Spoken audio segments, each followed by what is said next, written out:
You're listening to The Resentment Dumpers. Hello. Hi. How's it going? It's going pretty good. Oh, it is going pretty good, isn't it? It is. I had this thing on my mind, though. I came across this article, and it was an article, and it was like you could listen to it. I actually listened to it. I read it, and then I listened to it again just to make sure I understood it correctly and everything. But basically, it's this concept that these people came up with to have the ceremony before they get married, but close to the time that they're going to get married for real, and they call it is it a shadow wedding or a shadow ceremony or something like that? Shadow wedding, yeah. Yeah. So this is on my mind because I was, relating it to what we're doing, what we talk about, the Mel Fox method and everything. And it had some really good kind of striking ideas in it. Okay. So, the whole concept just in a thumbnail sketch here is that you have this little bit more private. You still have people there, but it's not as big as like a wedding ceremony would be. And you get all this stuff out of your system. You make these vows that are more related to how would you describe it? The dark side of a relationship versus The unspoken, yeah. the things you don't normally talk about. It's like, just things that are, I guess, forbidden or just uncomfortable things. Yeah, like, how you really feel about certain things. Like one of the things that really jumped out at me was the guy was talking about the woman that he's going to marry's family situation and the toxic environment. Yes, the in-law Yeah, effect. yeah, the in-law effect. And then there was a lot of stuff, and without getting too deep into it because you kind of have to hear it and read it yourself or whatever, but it had me thinking about why on earth would this only happen. It's a great idea. It's a great concept. It's a kind of clearing the air, keeping things clean, maintaining your relationship, which is what the Mel Fox method is all about. But why would it only need to be done right before getting married? In fact, the big thing I was questioning is kind of like, that's like when you need it probably the least. It's a good idea. It's a great idea if there's already things that have built up in the relationship. But as the relationship goes on and as time goes on and as there's certain things that just have innate resentment attached to them, like living together Yeah, and things that you normally don't have before you get married. right, and it's just going to continue to happen, and we know that, and that's what this is all about, what we're doing here at the Resentment Dumpers. But my question and the thing I wanted to kind of bring up for discussion here is, why would people think that should only be done, at this one time in connection with getting married versus take the concept and run with it, but realize that it's something you have to do on a regular basis kind of thing. Well, it's better than the alternative, which is don't do anything about it. I mean, it's like I read the article too, and it kind of reminded me of, or the analogy, shocker, is that you move into a place and you clean the kitchen one time before you move in. And that's it. Now, a lot of times we don't even clean the kitchen once before we move in. We don't get those hidden cobwebs out of the way. Those unspoken.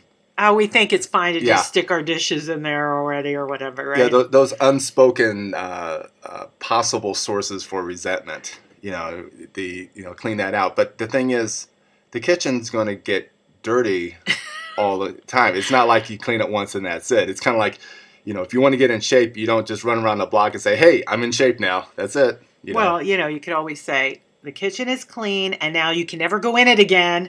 You can't eat, you can't cook, you can't do anything. No, in the everyday interactions and world that we live in and in life as it marches on, the kitchen's going to continue to get dirty and it's going to need to be cleaned. So that's a great analogy, actually. But my point is, at least they're looking at least that initial time, where a lot of people don't even talk about those certain things like the interaction that you have with your in-laws or other things that are lurking there, possible resentment sources. Well, what I liked about it is just the fact that even at that stage where typically everything is hunky-dory, rose-colored glasses are firmly planted on your face, you're in that quote-unquote fairy tale, mine's going to be, it's going to be different, nothing's going to ever come between us, kind of mode, that to be thinking, outside of those terms that, marriage or relationships or however you want to look at it are not fairy tales. They're not going to be. I mean, that kind of realism going into it is very refreshing. It is. It's very healthy. It's in fact, the guy, I remember several times he used the term, cleaning the environment. Yeah, I love that too. Which struck with me because I use that all the time as far as you're cleaning your relationship environment. And that's fine, but you have to keep in mind that kind of thing has to happen throughout the relationship. That's you right. have to constantly, whenever the dust bunnies build up and all that kind of stuff to sweep them out, and not under the rug. You've got to get it out in the open, and anything that may cause resentment or whatever with your partner and yourself, you got to constantly keep those things cleaned out, not just before your marriage. So let's expand on that a little and talk about environment. What is the key to keeping that environment healthy, clean, et cetera, et cetera? Well, it's recognizing when things are not clean, or things that certain issues that come up that have not been worked out yet, have not been totally talked out, and discover why there is that particular resentment. And of course, it's a matter of getting to the reasons for the resentment, which are the four that we come up with is insufficient information, or lack of information. Another one is misunderstandings. That's a biggie. That's a big one. False assumptions, which is close. They're closely related, I would say. And then there's also jumping to conclusions, which usually happens when you have limiting beliefs, presuming beliefs, that type of thing. Yes. But all of those can be resolved and clean and cleansed from your relationship environment with proper interaction. So the jumping to conclusions, I'm just going to step back here a little bit and talk about that, because you made a very good point there, which I think people can relate to very quickly and very easily, which is that all of our life's experiences in relationships, in our families, in our work environments, or whatever, we bring that experience into a situation with someone that really can, skew the way that we view things when we're, where we actually make an assumption. Yeah, if we've been burnt before in relationships and say, oh, we're not going to do that again. One thing you got to keep in mind is that when you're in a new relationship, it's a new relationship, and that the assumptions that you made, or the lessons that you learned from a previous relationship don't necessarily apply to this one. But since we were hurt with that, instinctively and naturally, I guess, we tend to want to avoid those kind of situations. So immediately when we start to hear the same kind of language or whatever, we have a tendency to go all the way over and say, I'm not going to do this, or this person's this way because it turns out, or that's the way it was in a previous relationship. And when I talk to people about this, I hear that a lot. And I hear a lot of, how do I not do that?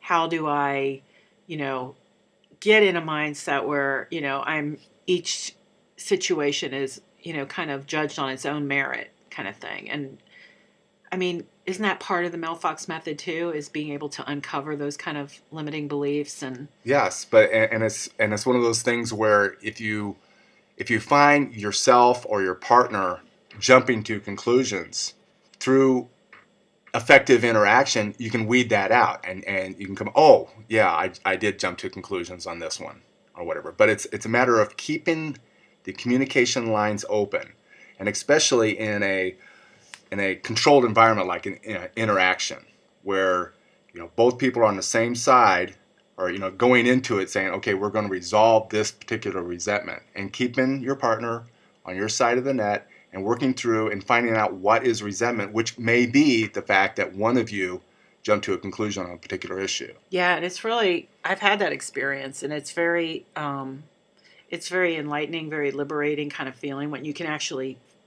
right in the middle of it, you can kind of identify that, okay, I'm thinking this way because this has happened to me before, or this is the belief that I have around this subject. And if the person that you're interacting with can actually call it out, Yeah. not in a, aggressive way or, a judgmental way, but in a way like, hey, just through a series of curious questions.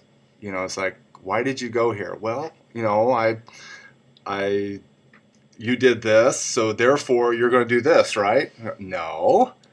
And point out that am I that way now? No, but but what is the key? The key there is you saying, in a series of curious questions, which means being curious and not judgmental, which means, and we go back to our last episode, which the big focus was on, the big number one differential factor of the Mel Fox method, which is understanding egoity, how to control it, and so that you can stay in that curious mindset. Because at least my experience is that once egoity has reared its ugly head, or not so ugly head, it's helpful, but sometimes awkward head. Well, the thing is, you got to look at it as being helpful. Yeah, you do. That's why that's why I stopped myself, because it's like I said, it's ugly head, only because it does, when you're in that state, it does prevent you from being able to be curious the way that you need to be effectively interacting. And so you want to reel it in. I love the expression, and I bring it up a lot because I love it, where it pat it on its head. Yeah. Give it a thank you for the warning and everything. It is a warning. But until you can get back out of it and you're, seeing clearly and stuff again, it's very hard, at least for me. And I think, fairly universally, to be curious and, have the mindset that you need to have when you're overwhelmed by this, feeling of a belief being threatened. And this is something that we've talked about ad nauseum or whatever. But you have to understand that egoity is just a warning. It's not the natural state of trying to work through conflict. Yes. It may be that, right off the bat you just start arguing and then that's it. But the more that you understand egoity, the more that you have the ability to reel it in and understand that, okay, that's a warning. What belief has just been threatened? And then back off and get back on the same side of the net. That's when you can work through and find out what the reason for the resentment is. Well, because let me think of the words you said exactly. You said, that once you, okay, let's back up here a minute. You said about egoity, that once you realize it, and that the thing is that in order to control it, you have to recognize that you're in it. Well, you have to know that it exists, what its purpose, its cause and purpose is. And the more you understand that, the more you can recognize it when it does creep in to an interaction. And then once you recognize it, then you can back off and say, okay, right there, it's like when you feel your egoity be evoked or whatever, how soon can you just back off and say, okay, what belief has just been threatened? Yep. And that's what we don't do typically in relationships, no. ever, because we don't recognize egoity for what it is. We just think that that's the natural and normal state of a relationship when there's conflict. And we typically, if we're not lashing out like a lion and roaring, we're withdrawing in one way or the other. We're either, we're physically either in it, but we're crossing our arms and withdrawing, or we're just walking away. Right. And so it stops the process. Exactly. And then you'll never get to the reasons for the resentment, and that kitchen will still be dirty.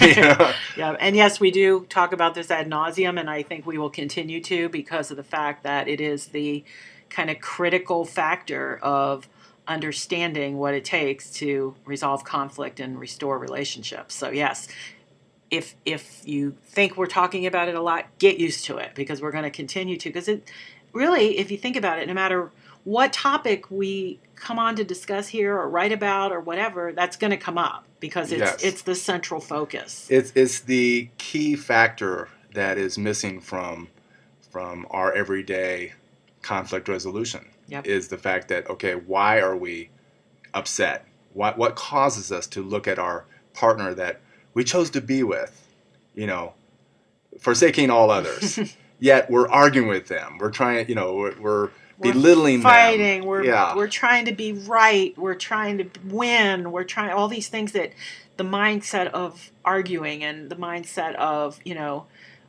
what winning versus losing, when reality it's, you're on the same team. And it's a simple case of not putting, protecting your belief, not putting that above wanting to work through the conflict with your partner. What do you value more? Protecting your belief or working this conflict out with your partner? That's right, because if you can just open up your mind, your heart, whatever, to understanding the belief, what's being threatened here, and how can we resolve this, then it almost starts to become elementary at that point. It's just so simple. It is. It's a matter of understanding that there's this elephant in the room, and seeing the elephant for what it is, and recognizing that the elephant is just there as a warning. You can look at it as an elephant. And you're not talking about Chris Christie, right? No.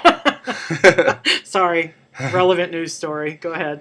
But distracted me. Yeah, it's just a matter of knowing that you can control it by understanding what it is, what its purpose is, and get your partner back on your side of the net, and that's when the magic happens. That's when you can work through and find out what that reason is for the resentment. Yep. And so, I guess we're done for today. It all started with shadow boxing or weddings or shadow weddings ceremonies or whatever. But yeah, it's a very interesting concept, and I would just love to see the day where everybody is, on a regular basis, on a very regular basis, keeping their kitchen, quote unquote, clean. And not just before you move in. No, just not before you. In fact, before you move in, it's probably going to be the very easiest it'll ever be to clean it. Yeah. Once you're in there and you're using it every day and you've put, all your stuff in the cupboards and everything, then it gets a little more tricky. But still, you got to keep it clean. Yeah, just to follow up that analogy, what happens is we don't clean the kitchen, and then it gets so dirty that we don't even want to clean it anymore. Well, and we don't want to live there anymore. So then we move out of there and find another kitchen. That's true. That's an excellent way to piggyback off that, because it's like at first you just it's so dirty you don't want to clean it, but you can just kind of not look too closely or whatever. But eventually, you're right. You start thinking, I'll just get another brand new clean kitchen. Yeah, that's not what we want. No. So, okay. So that's a good way to wrap up for today, and we'll be back soon with more fun and exciting topics. All right. See you soon. Bye. Bye. You've been listening to The Resentment Dumpers. Check us out on the web at www.theresentmentdumpers.com.